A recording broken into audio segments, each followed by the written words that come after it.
preliminary releasing for the fourth quarter down 7%.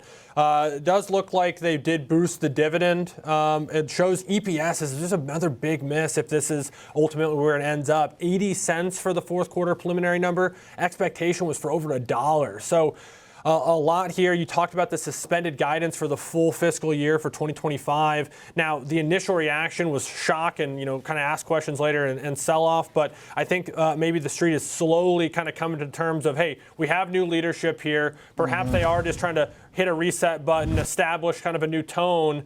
And the stock does seem to be getting some buyers to step in. But initial numbers, at least for the fourth quarter here, not looking strong, and certainly, obviously, a surprise early release.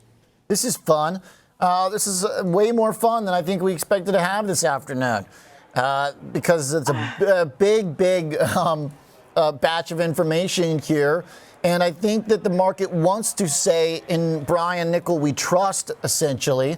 And the Band-Aid kitchen sink type approach here might just be maybe what the barista ordered.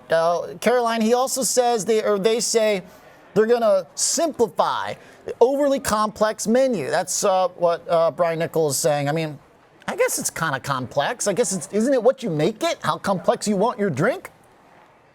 I guess so, but yes, simplify overly complex menu, fix our pricing architecture, saying that we need to address staffing in our stores, remove bottlenecks, and simplify things for our baristas, focused on how we return Starbucks China to growth, getting all international businesses performing again. So it seems like, this is, the market obviously has a lot of optimism in terms of Brian Niccol's leadership, and I don't think anyone expected that he would take the helm and things would change immediately, but it seems like these are the kind of steps that I think that investors want to see to help Starbucks turn around. I guess the big question is, given the pop that it's already seen based on Brian Niccol taking the helm, what's going to be priced in when these measures actually start to take shape and start to actually show some results or potentially show some results. But I did see that, we did see shares sell off immediately when you and Alex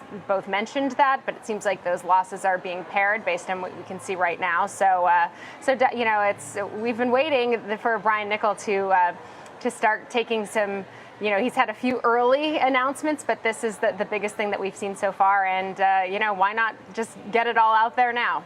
Boy, the comp's down 7% shows you just how important it is to turn this ship around.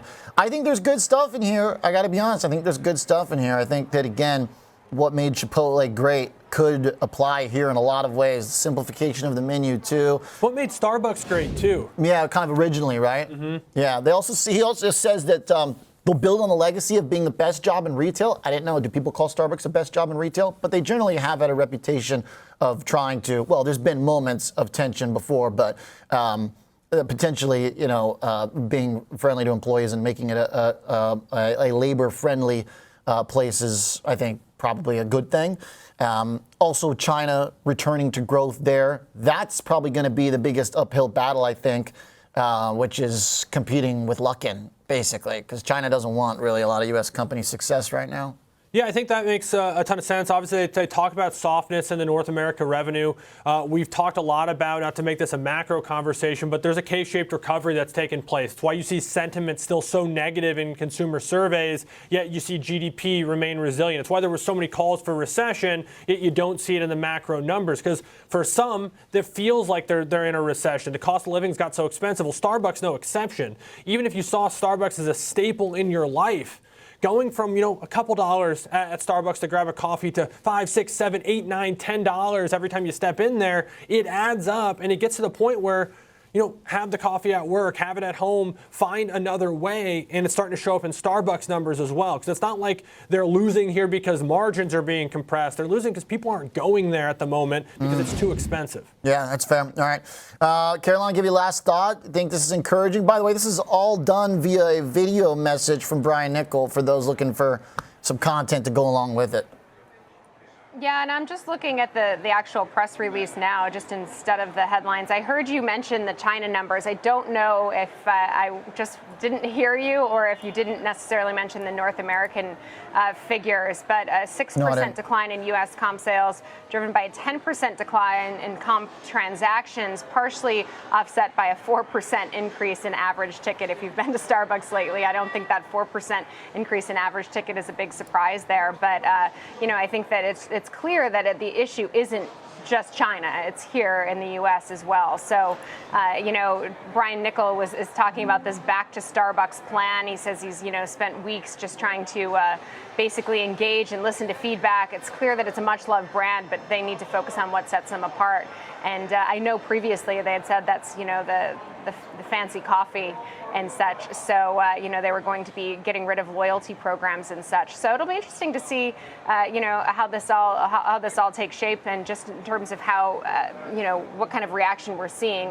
We obviously see some negative reaction right now, but overall, Starbucks has really seen a nice pop higher since Brian Nickel took shape. So it should be interesting tomorrow. Yeah, a little 4 cent extra on the dividend too.